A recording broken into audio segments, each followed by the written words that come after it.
যুবভারতী ক্রীড়াঙ্গনে ভাঙচুরের ঘটনায় গ্রেফতার আরও ৩। লেকটাউন থেকে গ্রেফতার করা হয়েছে ২ জনকে, ভোলা থেকে পাকড়াও ১ জন। যুবভারতীতে ভাঙচুরের ঘটনায় এই নিয়ে ধৃতদের সংখ্যা বেড়ে দাঁড়ালো ৯।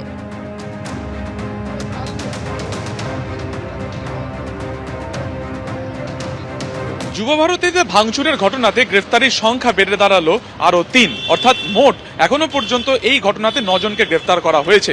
গতকালকে দক্ষিণ বিধাননগর থানা যারা এই ভাঙচুরের ঘটনা তদন্ত করছে তারা লেকটাউন থেকে এবং ঘোলা থেকে এই ৩ জনকে গ্রেফতার করে। পুলিশ সূত্রে জানা যাচ্ছে যে আজকে এই ৩ জনকে আদালতে তোলা হবে এবং আরও জানা যাচ্ছে যে এর আগে যে ৬ জনকে গ্রেফতার করা হয়েছিল তাদেরকে জিজ্ঞাসাবাদ করে এবং মোবাইল ফোনের একাধিক সূত্র ধরে এবং ফুটেজ ধরে এই ৩ জনকে আইডেন্টিফাই করা হয়েছে এবং এই ৩ জনকে জিজ্ঞাসাবাদ করে আরও কারা যুক্ত ছিল ঘটনার দিনকে ভাঙচুরের তাদের খোঁজ চালাচ্ছেন তদন্তকারীরা। ক্যামেরা শ্যামল জানার সঙ্গে সুকান্ত মুখোপাধ্যায়, এবিপি আনন্দ, কলকাতা। এদিকে যুবভারতী কাণ্ডে অনুষ্ঠানের মূল উদ্যোক্তা শতদ্রু দত্তের বাড়িতে পুলিশ। হুগলির রিষড়ায় শতদ্রু দত্তের বাড়িতে পৌঁছল এসআইটি।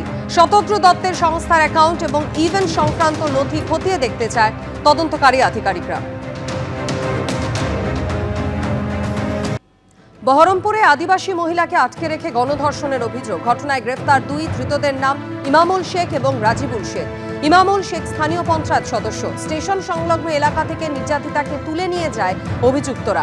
একটি ঘরে আটকে রেখে ৩ দিন ধরে চলে পাশবিক নির্যাতন। বুধবার সন্ধে পালিয়ে আসেন তিনি, এমনটাই অভিযোগ নির্যাতিতার। বহরমপুর থানায় লিখিত অভিযোগ দায়ের করেন তিনি।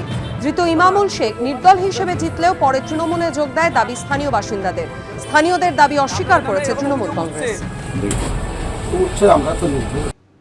সংসদে শীতকালীন অধিবেশনের আজই শেষ দিন, আর গতকালই ভিবি-জি রামজি বিল লোকসভার পরে রাজ্যসভাতেও পাশ হয়ে গিয়েছে।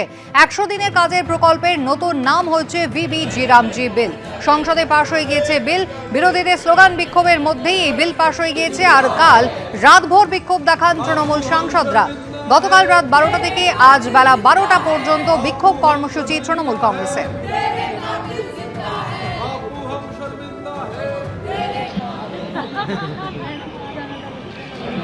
লোকসভার অধিবেশন ইতিমধ্যেই মুলতবি হয়ে গিয়েছে। আজই কিন্তু সংসদের শীতকালীন অধিবেশনের শেষ দিন, আর এই শেষ পর্বে কিন্তু ভিবি-জি রামজি বিল পাস, তাই নিয়ে একেবারে সরগরম সংসদের উভয় কক্ষই। আমাদের সঙ্গে টেলিফোনে রয়েছেন আমাদের প্রতিনিধি বিজেন্দ্র সিংহ।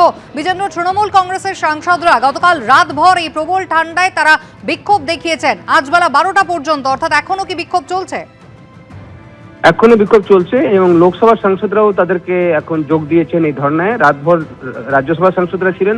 এখন যেহেতু লোকসভা সাইনেটেই অ্যাডজার্ন হয়ে গেছে, এখন এরপরে বাজেট সেশনই বসবে লোকসভা।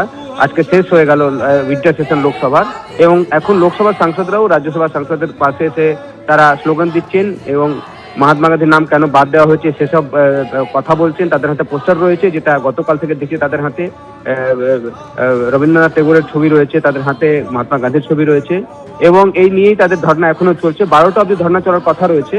তার আগে এই মুহূর্তে একদিকে দেখা যাচ্ছে যে সংবিধান সদন সেই গেটে ধর্ণা চলছে টিএমসি সাংসদদের, অন্যদিকে লোকসভা যেহেতু শেষ হয়ে গেছে ১২টার সময় রাজ্যসভা খুব সম্ভবত আজকে সাইনেটে অ্যাডজার্ন হয়ে যাবে। বিজেন্দ্র, ধন্যবাদ।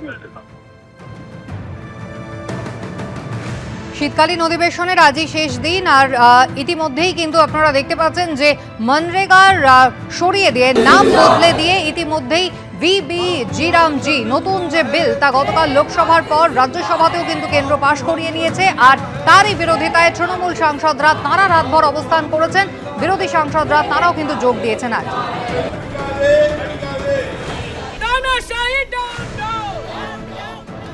এবিপি আনন্দ, এগিয়ে থাকে, এগিয়ে রাখে।